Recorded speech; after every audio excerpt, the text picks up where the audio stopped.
there was already an American inside Tehran, alone, using a fake Irish passport. His name was Richard Meadows, retired Special Forces, one of the most dangerous men the U.S. Army had ever trained. And on the night of April 24, 1980, he was standing in the dark, waiting for helicopters that were never going to arrive. 200 miles away, in the Iranian desert, 8 American soldiers were already dead. The mission was over. The wreckage was still burning. And nobody in Washington had told the 53 hostages inside the embassy that the only people coming to save them had just been incinerated in the sand. What the Iranians found in that wreckage the next morning changed everything. And the United States government spent years making sure you never found out what it was. 4 months earlier, November 4th, 1979, 3,000 Iranian students climbed the walls of the American embassy in Tehran in broad daylight. The guards lasted minutes. 66 Americans were taken hostage inside their own diplomatic compound. Washington demanded their release. Tehran refused. Negotiations began, then stalled, then collapsed entirely. By April 1980, 172 days had passed. The hostages were still inside. Carter's approval rating was in free fall, and something else was happening that almost nobody knew about. 8 days after the hostages were taken, the Pentagon had already begun planning a rescue mission.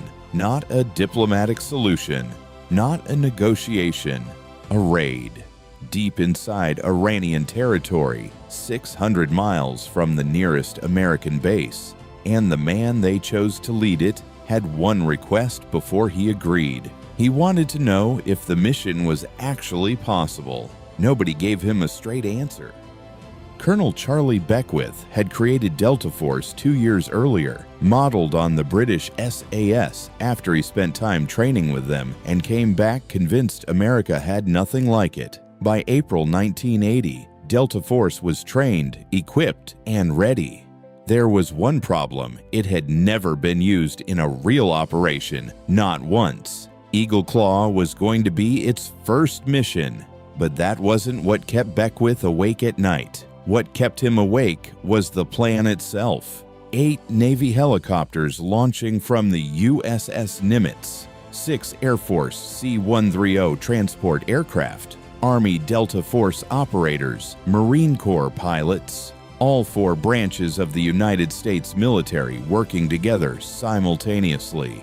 In complete radio silence, 600 miles inside hostile Iranian airspace. Beckwith asked one question before the mission launched. Had all 4 branches trained together for this operation?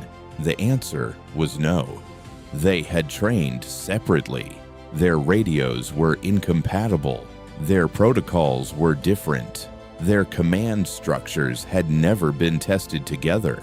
On the night of April 24th, they were going to meet for the first time in the Iranian desert, in the dark, under enemy airspace, with 53 lives depending on everything going exactly right.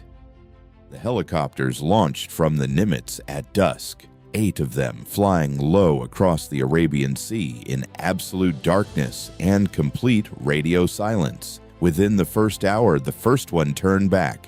A cracked rotor blade discovered mid-flight, then a second turned back. A critical navigation system failure. 6 remaining, still above the minimum threshold. They pressed on. Then the desert changed.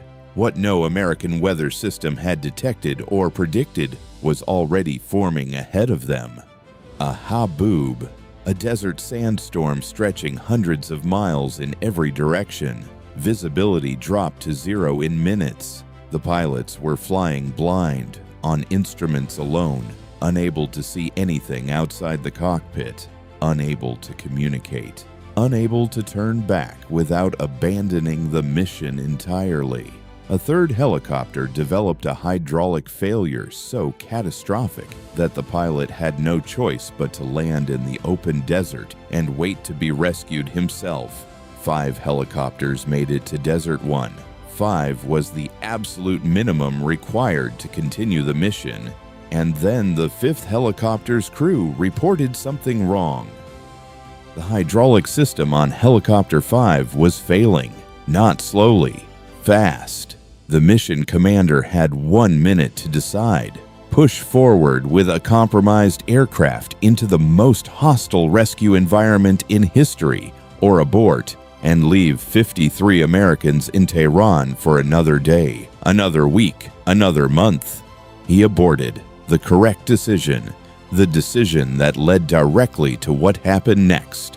As the force prepared to withdraw from Desert 1, one of the remaining helicopters repositioned in the darkness to take on fuel before the long flight back to the Nimitz. The pilot was exhausted, disoriented by 3 hours of flying blind through a sandstorm. He misjudged his distance in the dark. The helicopter's rotor blade struck the fuselage of a C-130 transport aircraft sitting stationary on the ground. The C-130 was fully loaded with jet fuel. The fireball was visible for 20 miles. 8 men died instantly. 5 Air Force, 3 Marines. The remaining helicopters were abandoned where they sat, engines still running, rotors still turning, as the surviving crew ran from the flames. And in the burning wreckage, completely intact, were the classified documents, the complete operational plan for Eagle Claw, every phase, every location, every name. The names were CIA, every American intelligence contact operating inside Iran, safe houses, cover identities, communication protocols. The Iranians had everything within hours of the sun rising. Khomeini held a press conference that same morning. He displayed the wreckage on international television. He called it divine intervention, and then he did the one thing that made any future rescue attempt almost impossible.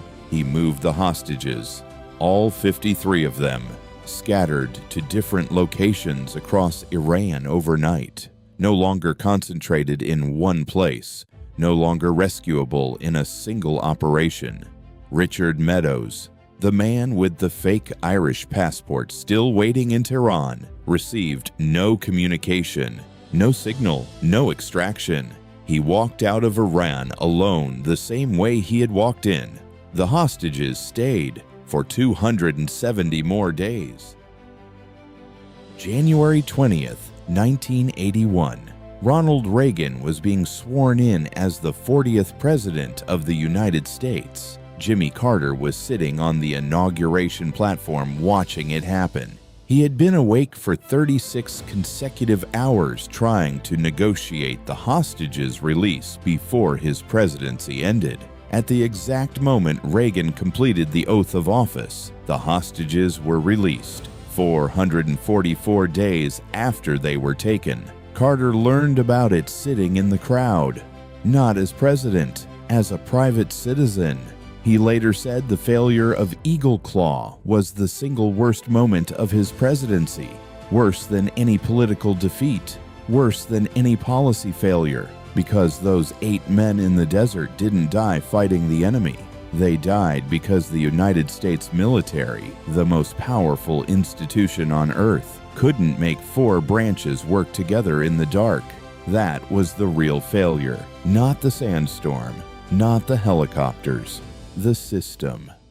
Congress investigated Eagle Claw for 2 years. What came out of that investigation changed American warfare permanently. The Goldwater-Nichols Act of 1986 forced the military branches to operate as a unified force for the first time in history. The United States Special Operations Command was created in 1987, putting Delta Force, Navy SEALs, and Army Rangers under a single chain of command. The raid that killed Osama bin Laden in 2011, 31 years after Eagle Claw burned in the desert, was executed by a force built entirely on the lessons of that failure.